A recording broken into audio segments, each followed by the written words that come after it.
Drop. Ranger got hit by Hydra. Close. Yeah. Hit him again. Ranger 1. Ranger 1. I'm going. Yeah. I'm turning on fighter. Turn on fighter. Fighter. He has this arm. Blocked it. He's dead. Dead. Play for Trant.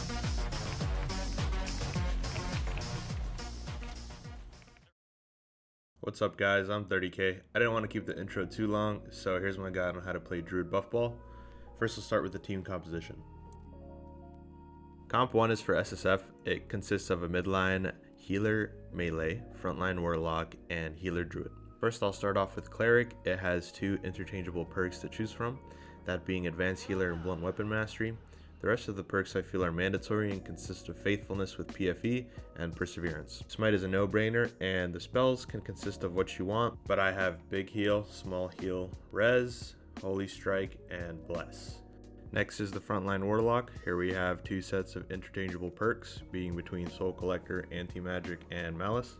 Note that you do not need soul collector to get the soul collector stacks, since your druid healer can nature's touch mobs and you can spell predate them for the soul collector stacks. The two other perks we have are demon armor and vampirism, which are mandatory to run. Of course, we have blow of corruption, and 5 spells consisting of curse of pain, weakness, hydra, life drain, and spell predate. Last is the druid healer. We have 4 perks consisting of natural healing, spirit bond, life bloom aura, and dream walk, and spells are self-explanatory since there are no other spells to choose on druid. Comp 2 consists of swapping the cleric with a bard and having one set of interchangeable perks being melodic protection or rapier mastery, depending on if you use rapier or not. Storyteller, charismatic performance, and superior dexterity. For the songs, you want every self buff, accelerando, allegro, Song of Silence, and 1 free song slot to use whatever you want. My bard likes Piercing Shrill, so we can play resets better without getting pushed. Before I get into building the kits, I just want to say that you do not need to copy the way I build my kits or the pieces to make the builds work. They are just a template to show you what stats to go for and what pieces you can use. I'll be covering the stats you want to aim for as a general outline of building the kits for this comp. I will not be covering the marketplace stats you want, as it's just generally upgrading gear from the core SSF kit outlines I have in place. Frontline Demon Warlock, you want to build your kit like this. You want to have a crystal sword as your main weapon and a crystal ball as your off weapon. The stats you want to aim for is 130 to 145 on health. Movement speed does not matter. Action speed needs to be 15% or higher. You can roll a very high roll on your crystal sword, so that's no problem to reach it. Spell casting speed should be 15 to 25%. PDR should be 45% upwards. MDR doesn't matter, as you always have a high MDR count with anti-magic and malice. And physical power bonus should be positive. You could be positive with your weapon out if you have a fist power socketed, for example, or just from soul collector stacks, so you don't need to worry about it. And M power should be 20 to 35. So those are the general stats you should aim for on Warlock. To show that these stats are pretty achievable, I'm going to go ahead and hover over the gear really quickly. It's all purple, it's low roll socketed, so it should be no big of a deal to hit these stats at all. You want as much additional magic damage as you can on the pieces too.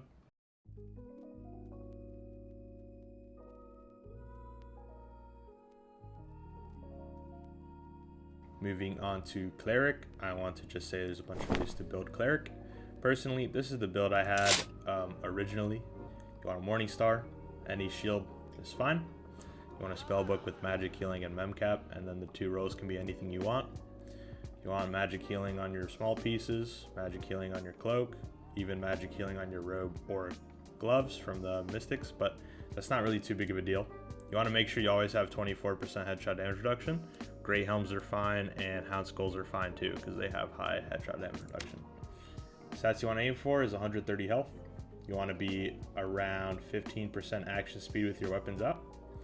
Move speed doesn't matter. 25% and up spell casting speed is good. Magic healing, you want to aim for 15 and up. I think you could honestly aim for 10 and up too. That's perfectly fine. PDR, you want to be at 40 plus without shield out. MDR, you want to be at 25 plus. Positive phys power, and magic power is always going to be positive, so that's not a problem. I'm going to quickly hover over the kit to show you that these stats are obtainable.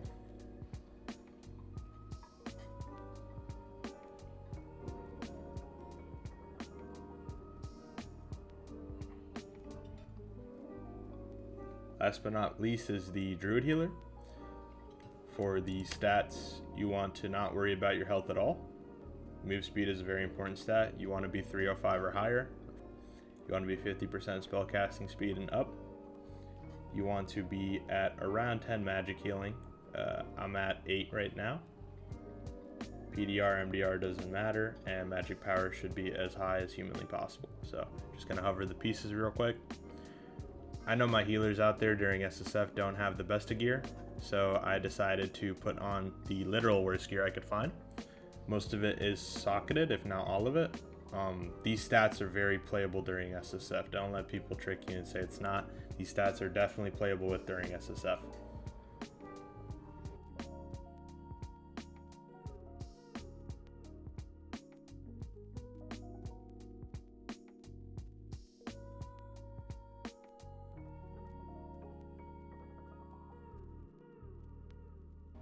So there's a couple glove options you could do. I know most people do rawhide gloves. You could also do blood wovens, they're just as good. You could also do leather gloves. And obviously you can interchange all the pieces out with each other to hit whatever numbers you want.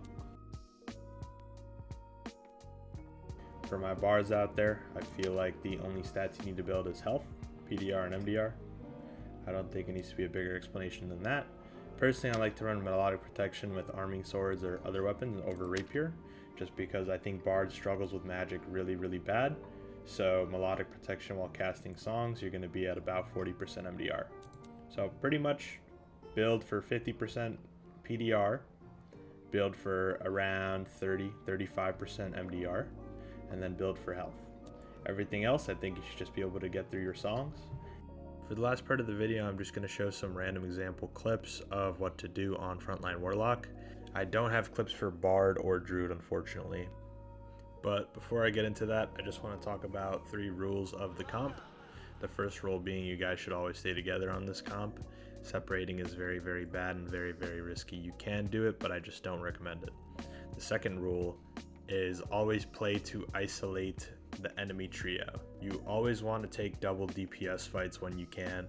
Double DPS meaning use the front line and your mid line DPSing the same person, killing the same person, targeting the same person. You never want to split up damage and go 1v1s. It's just gonna take too long to kill someone. You are playing for being tanky and not playing for being a damage dealer, so always go for double DPSs and play isolation. The third one is have good game sense about your surroundings. You never want to play an open room. You want to play one as little as possible.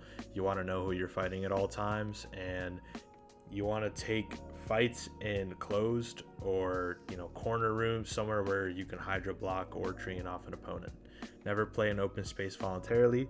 Never push voluntarily unless you know the enemy's weak, and always check your map to know where to go to next, just in case something happens. Anyways, on to the clips. So this is a wipe day fight that we had. We were playing Bard, Warlock, Druid obviously, and we were fighting Matt Gon, Solar Bear, and Promos. Here they're trying to push us and single out our Druid healer. We run back to the doorway. Currently we're playing doorway, getting resets, buffing up.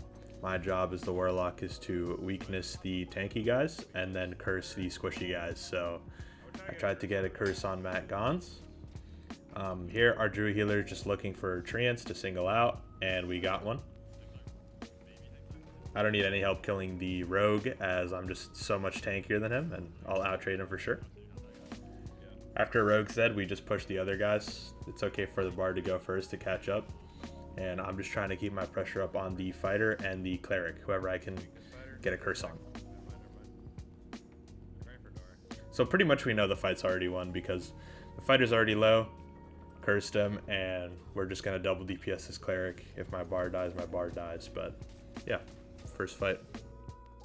So for the second fight, we're fighting on bridge. It's a terrible room for us, but I heard the comm that my bard hit the ranger twice, and currently we're just playing for isolation. So that's what we did. Isolated the fighter, double DPS'd him, and instant killed him. That's pretty much the name of the comp. We're just trying to isolate a trio.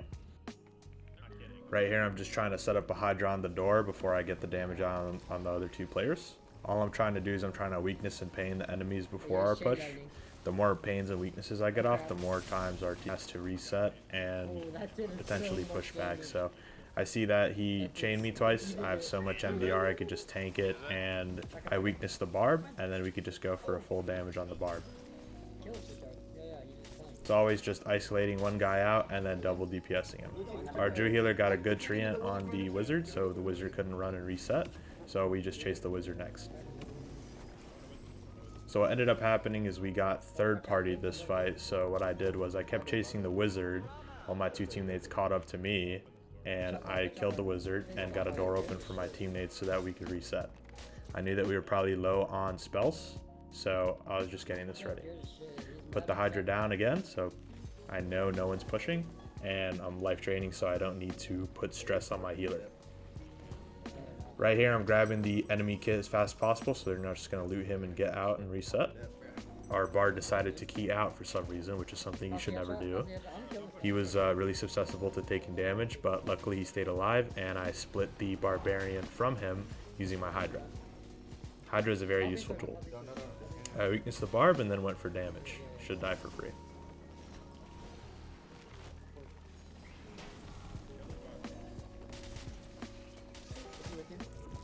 So in this next clip, we're fighting a fighter barb druid healer, druid buffball, and every time you're fighting one of these comps where there's double melee, doesn't matter if there's a healer or not, always put a Hydra down in front of you. Put the Hydra down, and always go for a Curse of Weakness on the tanky guys. Don't bother with Curse of Pains, just go for Curse of Weaknesses. Curse of Pains aren't going to do much. Maybe a fighter you can go for a Curse of Pain, but my rule of thumb is just go for Curse of Weaknesses, because double DPSing someone who's Curse of Weakness is pretty much, they're going to explode.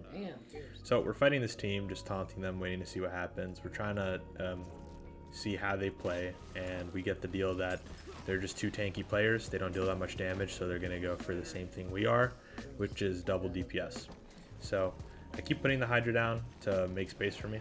Hydra is amazing against comps like this, or just melee in general.